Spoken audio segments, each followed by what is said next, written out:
It's 8 o'clock, and we're starting this live program. And I'm going to give a few minutes for everyone to come in.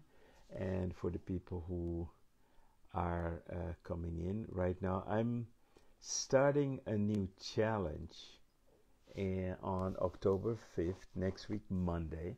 We're starting this new challenge, and it's going to be something that it's going to be so special. I feel it's going to be so special.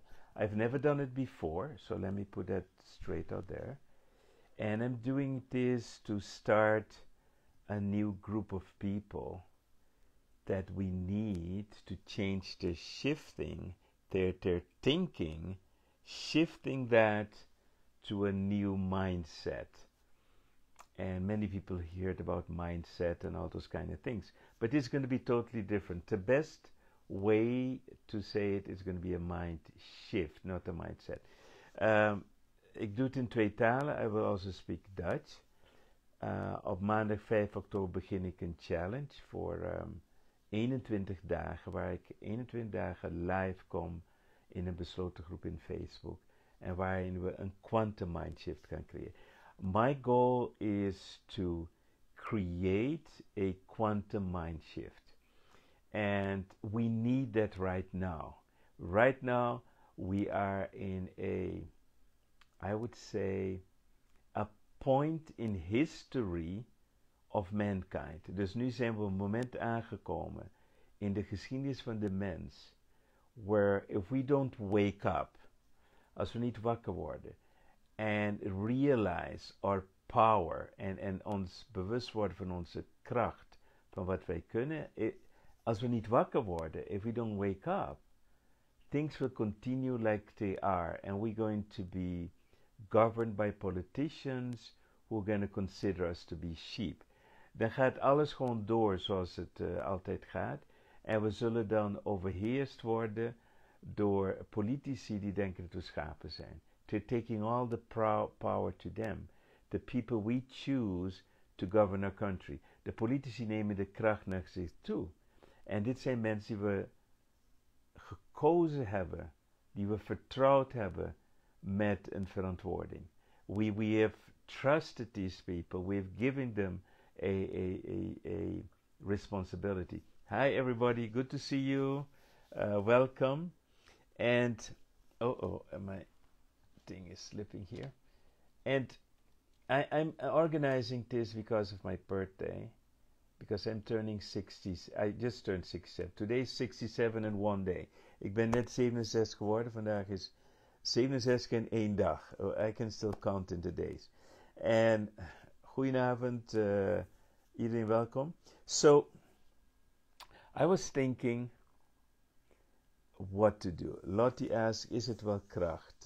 What do you mean, Lottie? Is it well?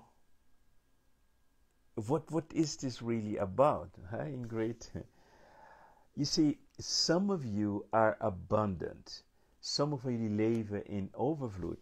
But you're not spiritually abundant. You're not abundant in love. You're not making a difference for others. You're focused on your own well-being. And nothing wrong with that. This is not a judgment. Some van jullie leven in overvloed, maar je bent te beperkt in je overvloed. Misschien is het overvloed van geld, luxe, maar niet liefde, niet gezondheid, niet vitaliteit. So you limit your abundance to a certain point. Je hebt jouw overvloed belemmerd tot iets.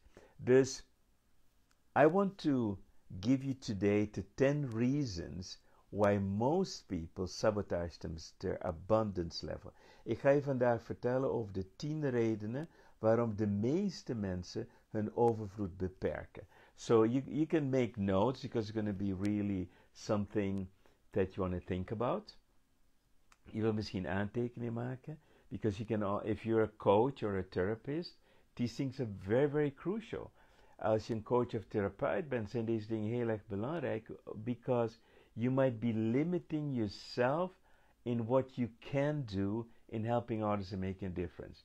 Je bent mogelijk jezelf aan het beperken in hoe je anderen kunt helpen en een verschil kunt maken. It's not about money. Let's put it very clear. Het gaat niet om geld. money is important. Geld is belangrijk. Absolutely belangrijk. Okay? So money is important. It's very, very important. We need to live. Especially now we're seeing how much damage is done to the economy. But it's also about having more than enough so you can make a difference in other people's life where it's not about you getting money out of it. Het gaat ook om het verschil kunnen uitmaken in andermans leven, waarbij het niet noodzakelijk gaat dat jij geld gaat verdienen. And you know, when you become visible, wanneer je zichtbaar wordt, thank you Angela, people will project their beliefs, their judgments on you. Mensen zullen hun meningen, opinies, geloofsovertuigingen en oordelen op jou projecteren. And that's normal. I would have stopped doing what I'm doing a long time ago if I was going to let criticism hurt me. Ik zou al lang gestopt zijn als kritiek me pijn zou doen. Of course it hurt me in the beginning. People say insane things. Mensen die ongelooflijke dingen zeggen. Dank je, Carina. People who said, I am only in this for money. I'm only in this to take advantage of people. I'm commercial. I'm this. I'm that. I am a cheat. Whatever. It's amazing what people say. Mensen zullen alles over je kritiseren. Dat je alleen uit bent om geld. Je bent commercieel. Je bent dit. Je bent dat. Charlatan. Doctors tell me I'm just a quack. Docs zeggen dat ik kwakzalver ben. Dank je, Patricia. So, when you look at that, you have two options. You can allow people to hurt you, especially people who don't know you, people who just have an opinion, people who are angry, people who are frustrated, people who didn't have sex for 10 years and are totally upset with life. So je kan boos worden en je kan geïrriteerd worden, je kan geraakt worden. Maar de mensen die jou bekritiseren, zij hebben problemen. They have all kinds of personal problems and they're projecting on you. So you need to understand that. So if someone insults you or criticizes you, als iemand je zogenaamd beledigt of bekritiseert, it's part of the game. I can tell you there is over 40% of the people on this planet who will never like you. Er is zo'n 40% van de mensen op deze planeet die jou nooit leuk zullen vinden, nooit aardig zullen vinden. Whatever you do, that 40%, you're not gonna get them. They will not like you. Die 40%, wat je ook doet, ze zullen niet jou aardig vinden. Then it is a 40% that people will resonate with you. Er is zo'n 40% van mensen die met jou resoneren. And those 40%, some of them you have to work for them. Voor sommigen moet je werken. They need to get to know you a little bit better. They need to trust you. They need to like you. And maybe they want to do business with you. Dus voor een groepje van 40% zullen ze je eerst moeten leren kennen en je aardig vinden. En dan willen ze misschien zaken met je doen. And there is an absolute 5% that will hate you. No matter what you do. Er zal een 5% zijn die jou zal haten, ongeacht wat je doet. They will hate you for being good looking. Ze zullen je haten omdat je er goed uitziet. They will hate you for the clothes you wear. Ze zullen je haten voor de kleren die je draagt. They will hate you for what you say. Ze zullen haten voor wat je zegt. They will hate you just because you're different than they are. They'll find excuses to hate you. Ze zullen excuses vinden te haten. 5% will hate you, period. Okay? So if you know that, you know you cannot help those 5%. It's not up to you. It's not your job to help them. Het is niet aan jou om die 5% te helpen. So let's begin with the 10 reasons why people sabotage their wealth. So if you want to make notes, that's fine. I've been doing research for many, many years and also on myself. En ik heb heel veel research gedaan, ook op mezelf. And I'm going to give you the 10 most important reasons I found people sabotage themselves. Ik ga je de 10 belangrijkste redenen geven waarom mensen zichzelf saboteren.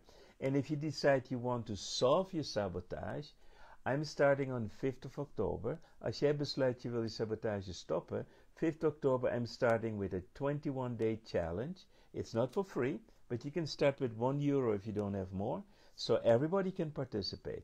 Het is niet gratis, maar iedereen kan meedoen. Je kan al beginnen met €1, dan kun je al meedoen. The reason is not for free, because it's too valuable. De reden waarom het niet gratis is, het is te waardevol. Ik kan niet jou een cadeau geven van €500, minimaal. Het is veel meer waard.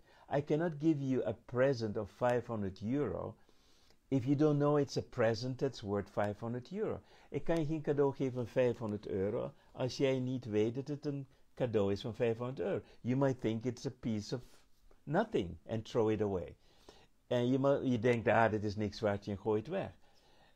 I'm going to give you value. More value than you're going to be paying for. Ik ga je waarde geven, veel meer voor betaald. I'm asking as a price €67. Ik vraag als prijs €67, because I turned 67.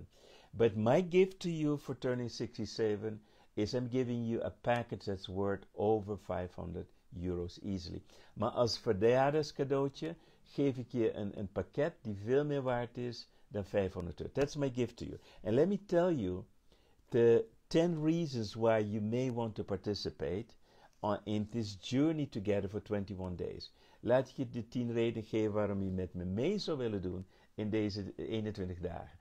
21 days of my life I'm giving to you. Ik geef je 21 dagen van mijn leven. Every day I'm going to be there. Ik zal er elke dag zijn. On time.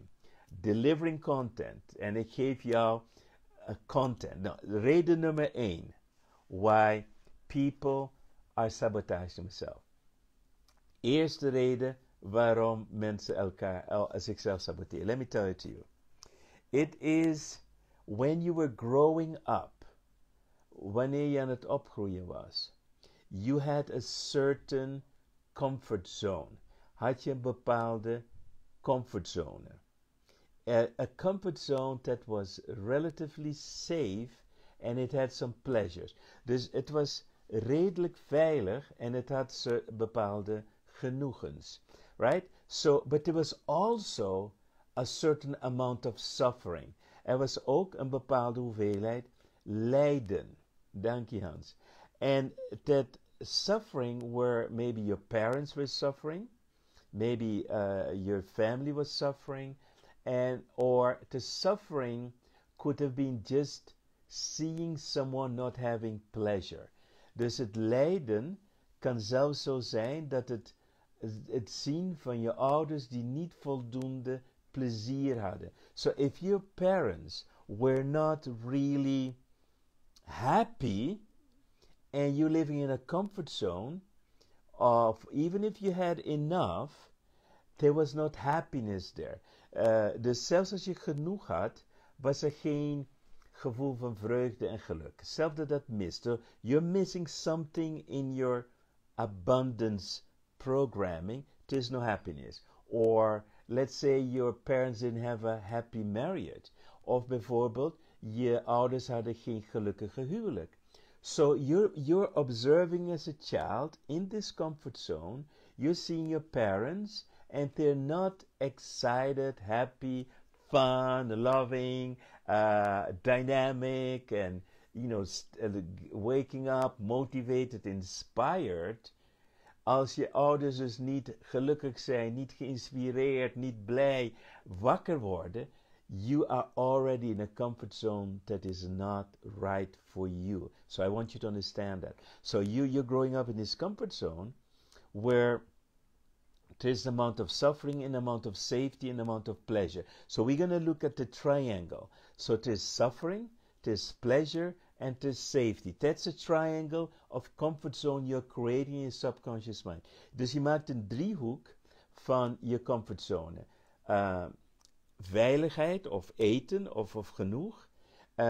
Maar dan lijden en dan bijvoorbeeld niet gelukkig zijn. So your comfort zone is I have enough, but I need to suffer and I cannot become completely happy. So that's a step number 1. Yeah. And when you get out of this comfort zone, you don't feel okay. Wanneer je uit deze comfort zone stapt, deze driehoek van lijden, veilig en oké, en dan niet gelukkig, voel je niet goed. You won't feel good. So if you're getting married with someone and you're extremely happy. Als je bijvoorbeeld met iemand trouwt en je voelt je zo gelukkig, something in the back of your head, in the back of your mind, goes, something is wrong. Dan gebeurt er iets in je onbewust die zegt, er klopt iets niet. You are outside of your comfort zone. Je bent als een vis uit het water. So you're like a fish out of the water because something is off in your comfort zone.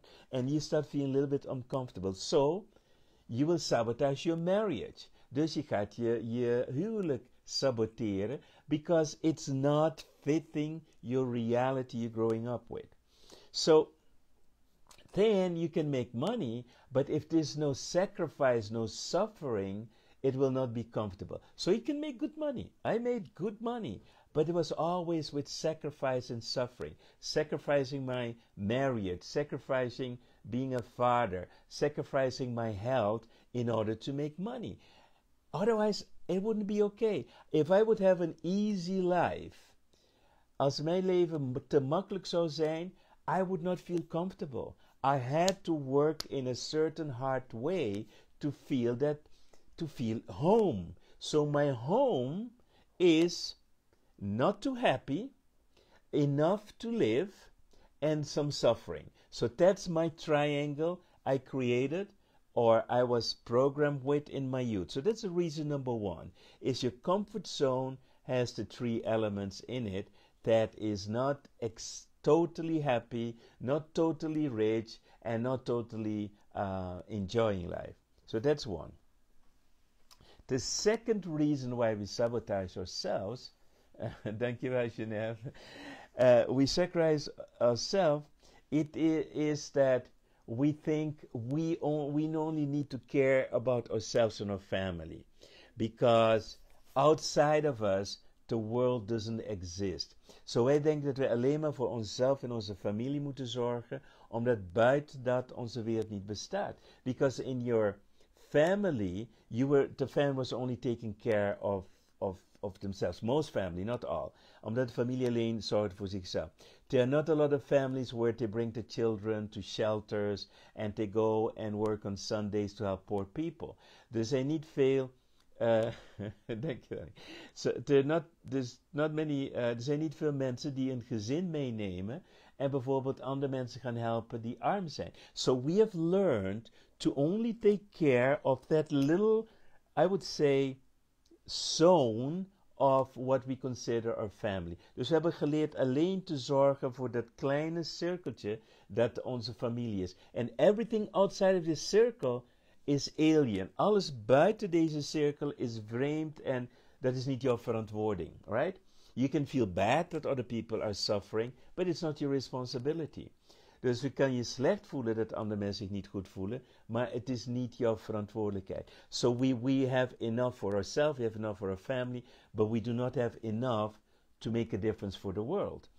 Maar we hebben niet voldoende om een verschil te maken voor de wereld. And if there's more than 80% on this planet who is only taking care of themselves, but let's say even 2/3 of the planet only take care of themselves, then the planet will continue suffering. Als 2/3 van de mensen op deze planeet alleen aan zichzelf denken, dan zal onze planeet altijd de hel blijven waarin heel veel mensen zullen blijven leven. So the planet will become hell for a lot of people. As long as we don't realize we are part of something bigger than ourselves. Zolang wij niet realiseren dat we iets groter zijn dan onszelf, zal de wereld niet veranderen. So we need to make a difference for more than our own little family. And that difference needs to be unconditional. Dus wij moeten leren om onvoorwaardelijk een deel van de wereld te dragen. And we don't need to suffer to make a difference. We hoeven niet te lijden om een verschil te maken. We just need to spend some of our time, some of our money in investing into making a difference. So, if you understand what I'm saying, er zijn twee kanten. Dus als je alleen voor dat kleine cirkeltje zorgt, zal de wereld nooit veranderen. Dus wij moeten uit die comfortzone stappen om het verschil te maken. So that's reason number 2. Then the reason number 3 why most people are blocking their abundance. De derde reden waar mensen een overvloed blokkeren is the difference in partnership? Is het verschil in partners? So, for example, I'm marrying Joy. Joy comes from a different background. Ik trouw met Joy. Joy komt van een andere achtergrond. And then she comes out of another marriage, which also has formed her way in being a marriage. Dus Joy heeft ook een ander huwelijk gehad voor mij. En dat heeft ook haar gevormd. So we have differences in how we deal with money. So Joy is much more, let's say, strict in certain things. And I'm too easy in her eyes in certain things. And maybe vice versa. I think she's too easy and where I am too strict. So we have conflicts in our marriage about money. If we don't solve that, if we don't talk about it, we don't create a safe zone for both. Als we daar niet over praten en het niet oplossen, then it can be a problem. So in divorce, in echtscheidingen, financial issues is one of the big reasons for divorce. Financiële struggles en verschillen is een van de grote redenen voor huwelijken die uit elkaar gaan. So for you to understand it, because we have no two conflicts fighting in the bed. One would be easy in spending money, the other one is more saving, and you get big trouble, and then we start sabotaging our abundance. There's another ceiling that some men and women are fighting with. Er is een ander plafond waar mannen en vrouwen mee soms knokken. Not everybody has it. Some people has it. If your parents always told you that you should be better off than them, als je ouders altijd tegen je verteld hebben dat jij het beter hebt dan hen, then that's a programming. You will have it better than them. It's possible. Dus als je ouders altijd zeggen van, oh, jouw leven is zoveel beter dan de onze, dan zou dat kunnen. But if that's not given to you, you create a threshold in your mind. Als dat niet aan jou gegeven is, creëer een soort plafond.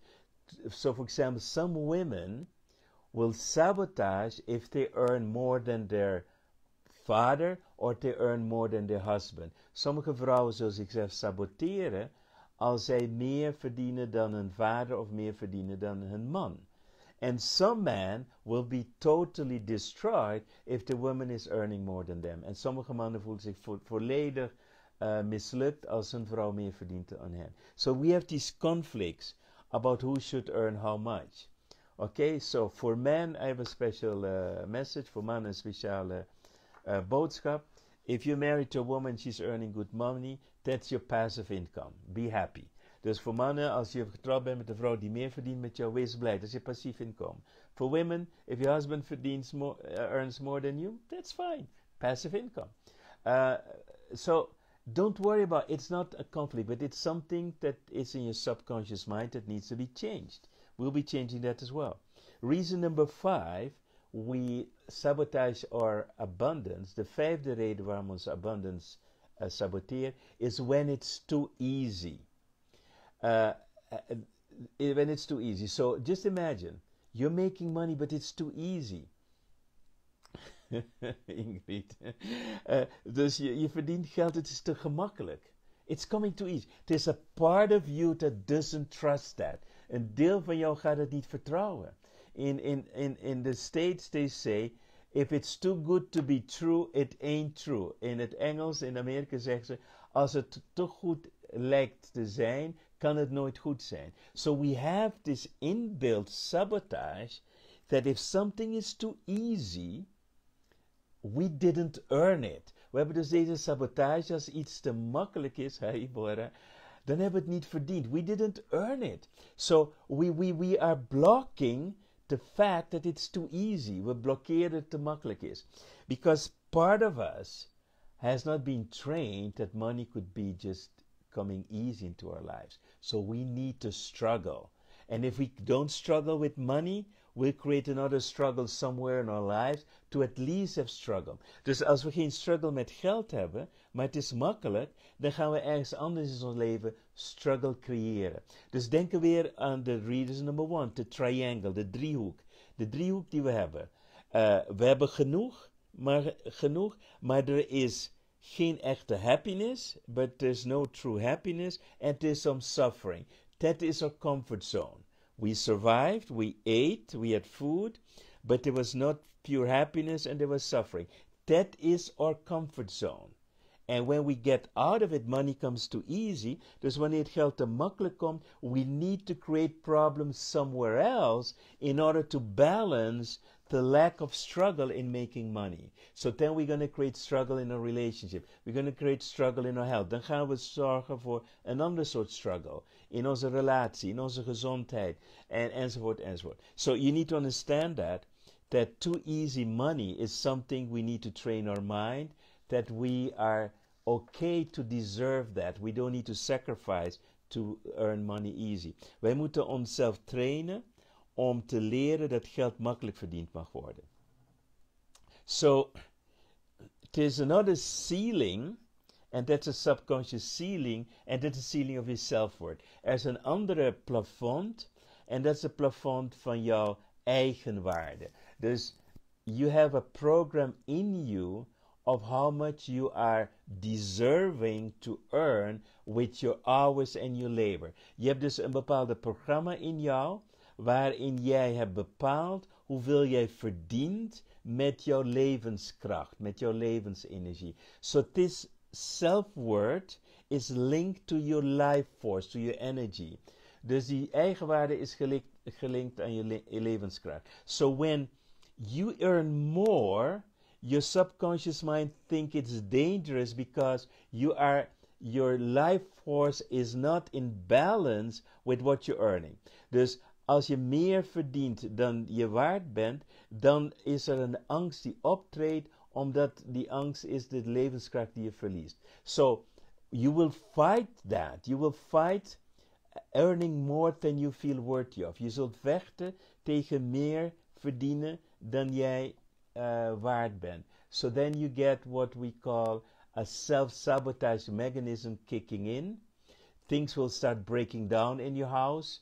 Your car will break down, your fridge will break down, whatever. You're gonna have bad luck. Dus wanneer je dus in evenwicht bent tussen jouw zelfbeeld en wat je verdient, gaan er allemaal ongelukken gebeuren.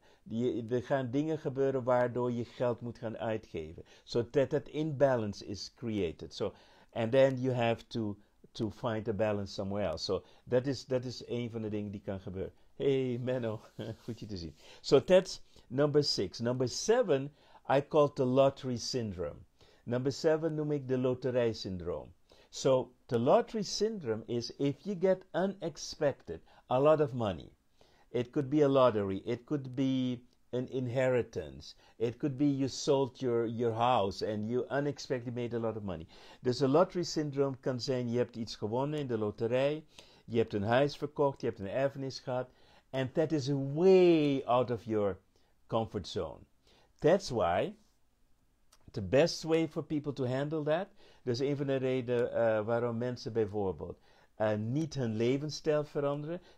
A lot of people don't change their lifestyle. They make a lot of money, but they keep the same job, even though they don't make a lot of money, because they're afraid to get out of the comfort zone.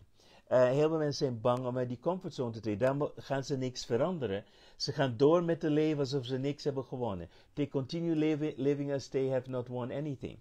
Those that change their life, and they're gonna enjoy it because of all the inequality in the self-image, the comfort zone, and everything else we spoke about, they cannot hold that money. Dus voor die mensen die wel ervan willen gaan genieten, maar doordat al die punten die we reeds hebben gesproken, de comfortzone, de zelfbeeld en noem maar op, in 5 years, most people have lost 80% or more of the lottery they won. Binnen 5 jaar hebben deze mensen meer geld verloren dan zij in de loterij hebben gewonnen. And this is called the lottery syndrome. 80% lose more than they have won within 5 years. 80% verliest meer dan ze hebben gewonnen binnen 5 jaar. People will say winning the lottery was the biggest curse ever. Mensen zeggen zaken zoals het winnen van de loterij was de grootste vloek die ik ooit heb meegemaakt. So that was another one. So let's go to the other syndrome that I want to discuss with you today is I have enough. Het andere syndroom die ik met je wil bespreken vandaag. Ik heb genoeg. Ik heb niet meer nodig. I have enough, I don't need more.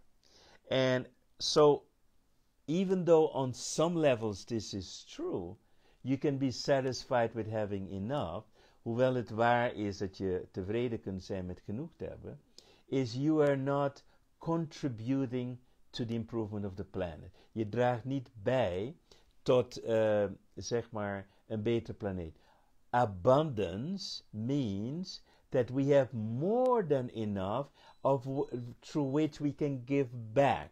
Giving back is the only way we can change this planet. Overvloed betekent overvloeien.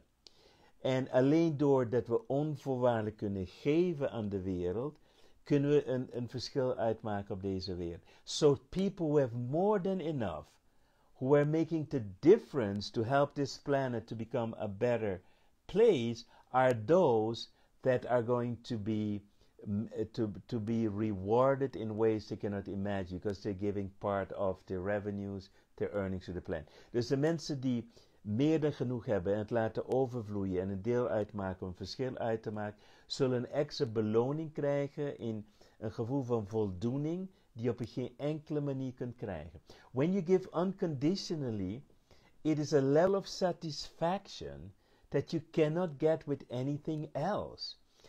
Je kan met onvoorwaardelijk geven, kun je niet dezelfde soort voldoening krijgen met niks anders. That pleasure to know that you live your life and you can make a difference in someone other's lives where they can thrive and become a more, let's say, a more happy person is priceless. Het feit dat jij iemand kan helpen om hun leven te veranderen, waardoor zij meer kunnen gaan genieten, heeft geen prijs. That is one of the greatest gifts that we can receive from abundance. Dat is een van de grootste cadeautjes die wij van overvloed kunnen krijgen. But when we are only working for us, it's alone, and we go on vacation, we don't care. We give €1 to someone who's begging on the street, and we think we've done a lot. That's not going to change this planet. Dus als wij voor onszelf alleen zorgen, lekker op vakantie gaan en €1 af en toe geven aan iemand op de hoek, dat gaat niet het verschil maken. And we will, and this is not a threat, we will have become part of the problem. We zijn deel van het probleem geworden. And because of that, we will need to learn our lessons again and again until we become part of solving the problem. En we zullen terug moeten keren om de karmische les te leren, om deel van de oplossing te worden.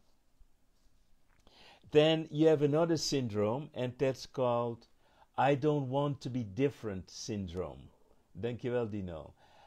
Ik wil niet anders zijn syndroom. I want to be in the invisible group of everybody, the gray mass. Ik wil deel zijn van de grijze massa. Ik wil niet opvallen. And in Dutch we say, doe maar gewoon, dan doe je gek genoeg. Just behave normal because you're going to be crazy enough. That syndrome blocks our abundance. That syndrome blokkeert onze overvloed. Because you have the talents, you have the wisdom to be super abundant. Je hebt alle talenten om super overvloedig te zijn. Maar je angst om anders te zijn, op te vallen, zichtbaar te zijn, houdt jou klein. And so we need to change all these things. So if you're interested, starting on Monday, 5th October, I'm going to do this incredible challenge. It's going to be the first time. I'm going to use this little device to scan the groups. I want to tell you what we're going to do with the group. We're going to create a group collective. We're going to work together. We're going to set our intention together. And just imagine 400 or 500 people sending out the intention, the same intention to make a difference, to live in abundance all over this planet, to be healthy, to be happy, to be successful. Stel je voor in een groep te zitten, 400, 500 mensen die allemaal de intentie zetten om beter te leven, gelukkig te zijn, een verschil te maken.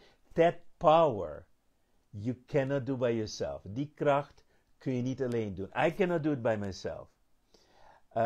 Dankjewel, Agnes. I cannot do it by myself.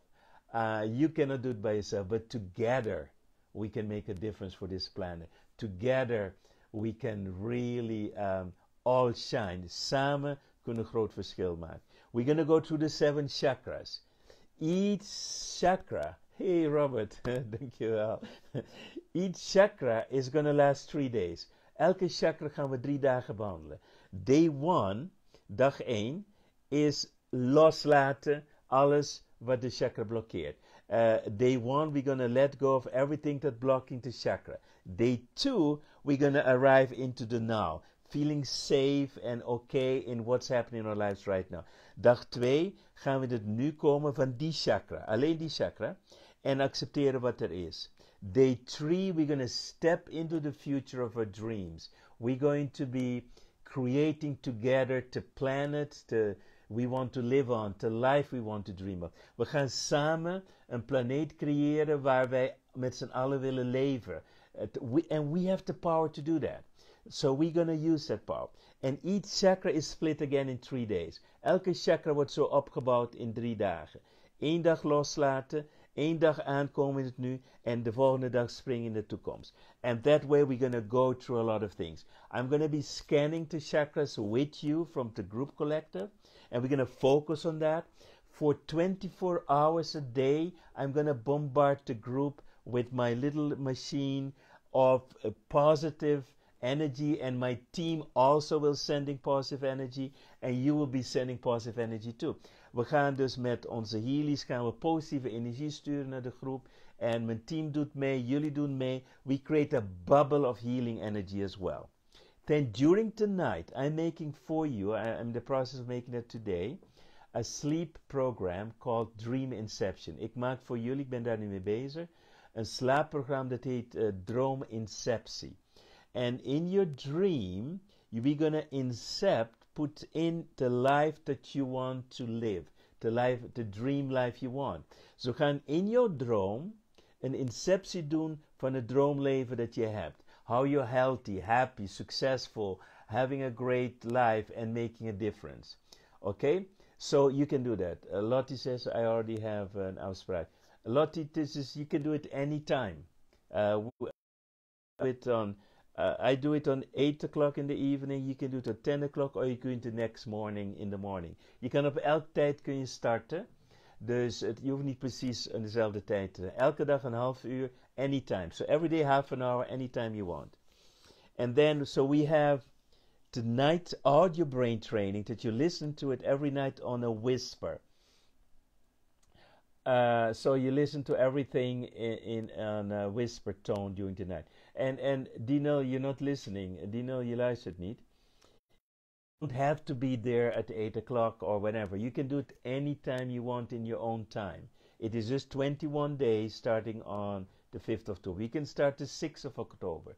I will be live every day in the evening, and we'll set the intention together. But you can join anytime you want. It's going to be repeated on the closed Facebook group. Dus het wordt je kan elk moment instappen en meedoen. And then we have during today's short reinforcement audios. You can listen during a break, maybe 10, 15 minutes. You listen, you remember, you reinforce. That is what this training is going to be about.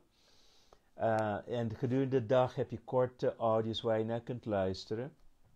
But the one thing I'm most happy about, waar ik het meest blij mee ben, is to create this group together. Because we're working in the quantum field. We werken in het quantumveld. In quantum field there is no time. Dus in het quantumveld is er geen tijd. Dus als je een uurtje later instapt, zit je nog steeds in die energiebubbel. Want we blijven die energie sturen 24 uur per dag, 21 dagen lang. We will keep sending this energy 24 hours a day for 21 days. And you will be in this bubble of abundance energy, abundance of love, abundance of food, health, and everything else you dream of. So I hope you guys will join me for this one. There is a link upstairs. If you don't have money, you can start with €1, but you have to make a contribution, because otherwise for your subconscious mind there's no value. The value is €500 for my birthday. You can get it for 67. So join us, share this video with friends. I want as many people to participate as you can. Iedereen kan meedoen. Als je maar €1 hebt, kun je ook meedoen. Het kost 67, normaaliter 400, 500. Maar voor mijn verjaardag wil ik dit is hier een cadeautje geven. Thank you guys very much. It was a pleasure to see you. I'll be back tomorrow with some more things about abundance. Dankjewel dat jullie er waren. Ik kom morgen terug met meer tips over overvloed. And I hope we see you guys again. Michel say, let's do this. Thank you guys. See you soon. Have a great, great, great time. See you back tomorrow at 8. And you can rewatch this video any given time. Bye-bye. See you.